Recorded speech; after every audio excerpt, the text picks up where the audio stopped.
ফিরে আসা তুই এখানে? মা কই? মার কি হয়েছে? মার আবার কি হইব? মা তোমার ঘরেই আছে। আমি তোর কথা বিশ্বাস করি না। মার নিশ্চয়ই কিছু হয়েছে, নাহলে আমার জরুরি খবর দিল কেন? মা, ও মা, আইসাস? তুমি তো মার জন্য একদম পেরেশান হয়ে গেছিলা। কই, আমার তো কিছুই হয় নাই, সে তো সুস্থই আছে। মানে কি তুমি কিছু আমি অসুস্থ হয়ে যাই? আপনি অসুস্থ হন সেটা আমি কেন চাবো? 2 দিনও হয় নাই আমার বাপের বাড়ি গেলাম আপনার ছেলেরই নিয়ে। এর মধ্যে বাড়িতে কি এমন ঘটলো যে আমাদের জরুরি ভাবে বাড়িতে আসতে বললেন? মা কত কি হয়েছে? একটা সুখবর আছে। কি কও? কিসু খবর? আরে আমি আশার বিয়া ঠিক করে ফেলেছি তো।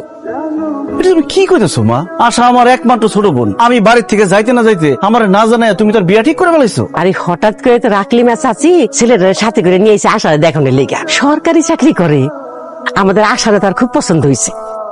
এমন ছেলে তো হাতছাড়া করতে পারি নাই বাজান, তাই তাড়াতাড়ি বিয়াটা ঠিক করে ফেলাইছি। তাছাড়া ছেলে তো তেমন কিছু চাই নাই, সরকারি চাকরি করে তো, তাই অফিসে যাওয়া আসার লেগা একটা মোটরসাইকেল চাইছে। আর আশারে একটু কানে গলায় একটু স্বর্ণের জিনিস চাইছে। মা, মোটরসাইকেলের দাম কত তুমি জানো? আব্বা মারা যাওয়ার পর একটা মুদি দোকান দিয়ে কোনোভাবে সংসার চালাইতেছে। তাছাড়া 1 বছর হলো আমি বিয়ে করছি, এখন এত টাকা আমি কই পাবো? আমি এখন এসব বুঝি না। আমার মায়ের বিয়ে ঠিক করছি, আমি জানি না যেখান থেকে 5 টাকা জোগাড় করা আমি ওই ছেলের সাথে আমার মেয়ের বিয়ে দিব। আম্মা, 1 টাকা 2 টাকার তো ব্যাপার না, 5-6 লাখ টাকার ব্যাপার। এত টাকা আপনার ছেলে কই থেকে ম্যানেজ করবো? কেন, তোমার বাপে দিব? আম্মা, আপনি এটা কি ধরনের কথা কইলেন? আমার বাপে টাকা দিব কেন? আচ্ছা, আমার পোলায় যে তোমারে বিয়া করছে, বিয়ার সময় কি তোমার বাপের কাছে আমরা যৌতুক নিছি? এখন আমার মাইয়ার বিয়া, তোমার বাপেরে বলো 2-3 লাখ টাকা দিয়ে একটু সহযোগিতা করতে, পরে যখন আমার পোলায় কামাই রোজগার করতে পারবো তখন তোমার দিয়ে দিব। অসম্ভব, আমার বাপে 1 টাকাও দিতে পারবো না। আপনাকে টাকা পয়সা লাগলে আপনারা জমি জমা বাড়িঘর বিক্রি করে টাকার ব্যবস্থা করেন। দেখছো তোর বউ কি কয়? বাড়িঘর বিক্রি করার কথা কইতাছে। পীড়িত করে এখন মজাটা বুঝতেছিস না? মা বাদ দাও তো এইসব কথা, ভাল লাগে না এইসব। আর কবে বিয়া ঠিক করছো? আগামী বৃহস্পতিবারে হলুদ আর শুক্রবারে বিয়া। কি কও মা? আর তোমার তো 4 দিন বাকি। এত অল্প সময়ের মধ্যে আমি এত টাকা পয়সা এত আয়োজন কেমনে কি ম্যানেজ করুম? তুমি একটু সময় নিয়ে বিয়ের দিন তারিখ ঠিক করবা না? আরে ছেলে তো সরকারি চাকরি করে, একটু দেরি হয়ে গেলে ছেলের আবার হাতছাড়া হয়ে যাব না। যাই হোক, এত কথা আমি শুনতে চাই না। আমি এই ছেলের সঙ্গে আমার মেয়ে ধুমধামের সঙ্গে বিয়ে দিব। তুই যেখান থেকে পারিস টাকা জোগাড় কর। শাহিন, এই লিস্টের মধ্যে যে এইসব সদাইগুলা লেখা আছে ওই সদাইগুলা দি। চাচা, আপনি আসছেন খুব ভালো হয়েছে। আমি তো মনে মনে আপনারই খুঁজতেছিলাম। কেন? চাচা, আগামী শুক্রবার বাদ জুম্মা আমার ছোট বোন আসার বিয়া, আপনি অবশ্যই আসবেন। আলহামদুলিল্লাহ, শুই না আমি খুব খুশি হইলাম। চাচা, আরেকটা কথা, বোনের বিয়া বুঝেনি তো, অনেক টাকার দরকার। আপনি যদি আমার একটু উপকার করেন, 1 লাখ টাকা ধার দেন, আমি কথা দিতেছি ছোট বোনের বিয়ার 3 মাসের মধ্যে আমি পুরো টাকা দিয়ে দেবো আপনাকে। টাকা ধার দিতে পারি, তবে আমার একটা শর্ত আছে। কি শর্ত চাচা? তোর এই দোকান আমার কাছে বন্ধক রাখা লাগবে।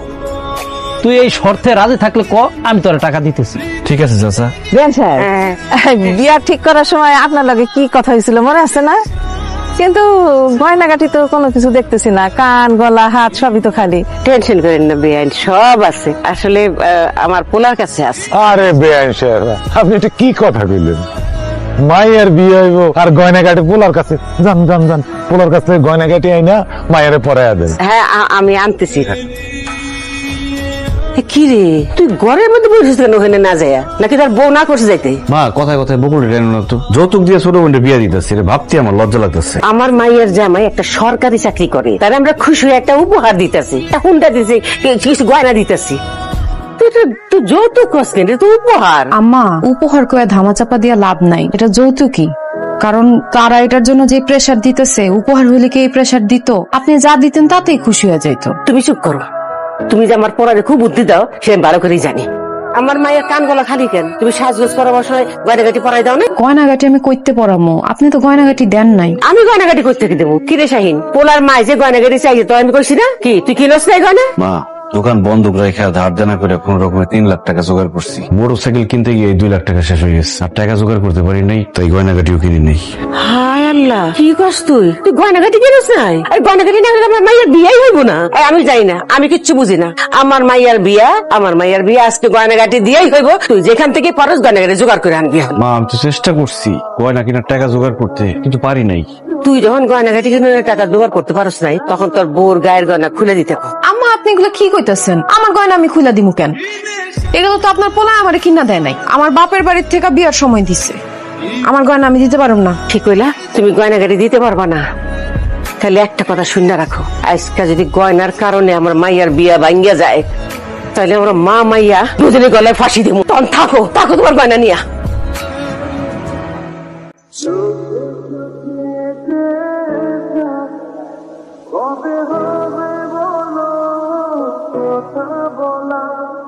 দাঁড়ান কাজী সাহেব, মা বিয়া শুরু করার আগে কাবিনের ব্যাপারটা ভাঙ্গে নিলে ভালো হতো না? বাবাজি এটা তুমি কি কইলা?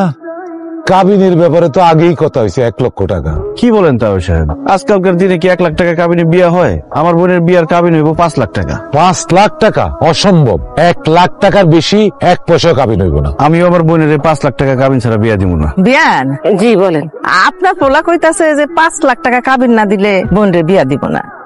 তা আমিও আপনারে কইতাছি যে 5 লাখ টাকা যদি কাবিন দিতে হয় আমার পোলারে এখানে বিয়া করাম। বিয়ান এ মাথা গরম করেন না। শুনেন, আচ্ছা কাবিনে কি আমার মায়ের ভাত খাইবো তো জামাই। এনে 1 লাখ না 5 লাখতে কিছু আসে যায় না। আপনি ওই কাজী সাহেবের কোন বিয়ের কার্যক্রম শুরু করতে 1 লাখ টাকায় সই। আলহামদুলিল্লাহ। যেখানে তোমার কথার কোনো মূল্য নাই সেইখানে কথা কইতে যাও কেন?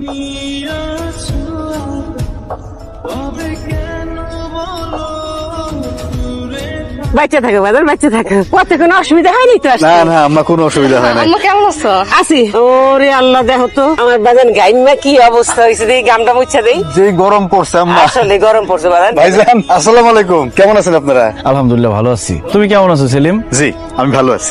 ভাবি, অটো থেকে ব্যাগটা নামাও, গরম লাগতেছে। চলো ভিতরে চলো। আরে কি কও, অটো ভাড়াটা দিয়ে নেই? কি কও জামাই, তুমি কিনা অটো ভাড়া দিবা? শাহিন অটো ভাড়াটা দিয়ে দি। সেলিম তোমরা যাও, বাড়িতে যাও, আমি ভাড়া দিতেছি। ভাই ভাড়াটা দেন। কত হয়েছে ভাড়া? 500 টাকা। কি বলেন, রসুলপুর থেকে এখানে ভাড়া তো 150 টাকা। ভাই ঠিকই কইছেন, ভাড়া 150 টাকা। রাস্তায় এসে আপনার বোন জামাই আমার এতে 350 টাকা নিছিল 1 প্যাকেট সিগারেট কেনার লাগে, হের কাছে বাংতি ছিল না। এই 350 টাকা সহ 500 টাকা। আন খারাপ আছো কেন? তোমার বোন জামের সিগারেটের খরচ দাও তুমি।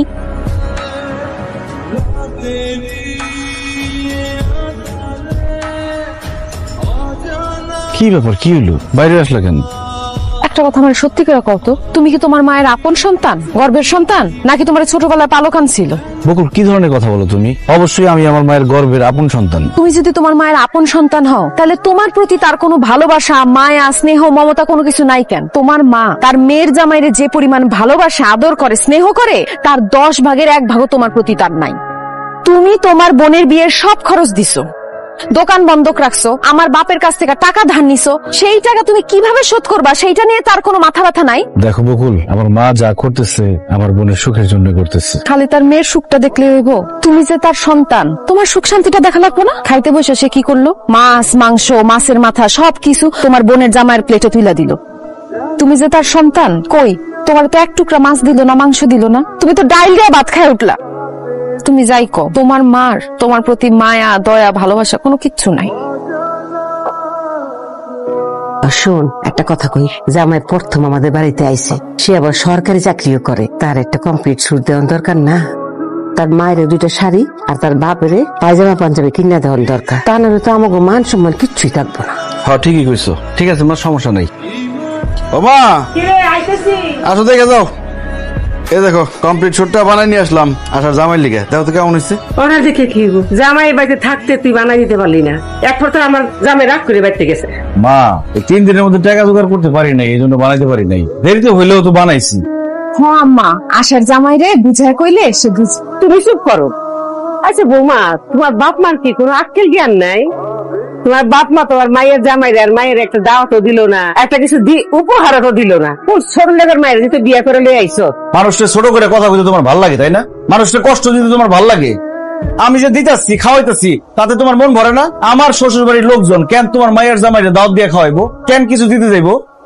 এত যে জামাই জামাই করো, উচ্চ শিক্ষিত, সরকারি চাকরি করে, তুমি তো তার শাশুড়ি, তোমারে কি দিচ্ছে? একটা সুতাও তো দেয় না এখন পর্যন্ত। এই যে বাড়িতে আসলো 3-4 দিন, তা করে খাওয়াইলাম, তা করে এত কিছু দিলাম, যাওয়ার সময় তো একবার কইলো না যে ভাইজান বাড়িতে যাইয়েন, দাওয়াত দেওয়া তো দূরের কথা। কথা করে চাই খাওয়াইয়া পরে আবার খোটাও দিতেছস? মা খোটা দিতেছি না, কথার টানে কথা আইছে এই জন্য বললাম। আহা, মার সাথে তুমি এইভাবে কথা কইতাছো কেন? মা কষ্ট পাইবে। বকো তুমি চুপ করো তো, আমারে বলতে দাও। আমি খালি সবার কষ্ট দেখুম, আমার কষ্ট আর কেউ দেখবো না। আমি যদি আমার বোনের জামাইরে এত কিছু দিতে পারি, খাওয়াইতে পারি, আমার কিছু না দেখ। তুমি তো আমার বউ, তোমার একটা শাড়ি দিতে পারতো। আমার মা বয়স্ক মানুষ, তারে তো একটা শাড়ি দিতে পারতো। তাহলে আমি দিব, আমি খাওয়ামো, তারপর আমার মার মন ভরে না। না একটা কাজ করো, এই বাড়ি ঘর সয় সম্পত্তি যা আছে তোমার মেয়ের জামাইয়ের নামে সব লেখা দাও, আমি আর আমার বউ গাছতলায় গিয়ে থাকুন। শাহিন, তুই আমার মায়ের জামাইরে লইয়া তুই হিংসা করস? একটু দিয়া থুয়া খাওয়ায় তুই আমার জামাইরে নিয়ে এক টুকরির কথা কইলি। এই যে তুই আমার খাওয়াইতেছ, পড়াইতেছ, আরে কদিন করে তুই আমার এখন আর দিবি? তুই আমার এখন আর সন্তান নাই, বিয়া করে পর হয়ে গেছ। আমার প্রতি তোর মায়া, দয়া, ভালোবাসা কিচ্ছু বাকি নাই। দেখছ তুই আশার জামাই আমার কতটা ভালোবাসে। না, আমি আর তোর বাড়িতে থাকুন না, আমার তোর আর খাওয়ান পরম দেওয়ান লাগবো না। আমি মেয়ের বাড়িতে যাবো, মেয়ের জামাই আমার খাওয়ান পরম দিব। হ্যাঁ যাও যাও, মেয়ের জামাই বাড়িতে চলে যাও। আমি তো তোমার সন্তান না, মেয়ের জামাই রে কলিজার ভিতরে ঢুকায় রাখো, যাও। যাবো কত কাইকে সকালে চলে যাবো। আশা, মা তুমি কেমন আছো? আমি ভালো আছি, কিন্তু এইসব তুই কাটতেছস কেন? লাকড়ি শেষ হয়ে গেছে তাই লাকড়ি কাটতেছিলাম। জামাই বাবাজি আর বিয়াই বিহেন কই? ডাকতেছি, দাঁড়াও। আম্মা, আব্বা। তুমি ভালো আছো বাজান? আমি আলহামদুলিল্লাহ ভালো আছি। বিয়ান, আসসালামু আলাইকুম। ওয়ালাইকুম আসসালাম। তো বিয়ান সাহেব হঠাৎ করে আমার বাড়িতে চলে আসলেন, কি মনে করে? আর কোয়েন না বিয়াই, আমার মেয়ের জামাই আর মেয়ে আমার এত ভালোবাসে, আমি ওগরা ছাড়া আমার বাড়িতে থাকতে একটু মন চায় না। সেই জন্য আমি আপনাদের বাসায় চলে আইছি। এখন থেকে আমি আমার মেয়ের জামাই আর মেয়ের সঙ্গে এই বাড়িতেই থাকুন। বাবা বাবা, খুব ভালো।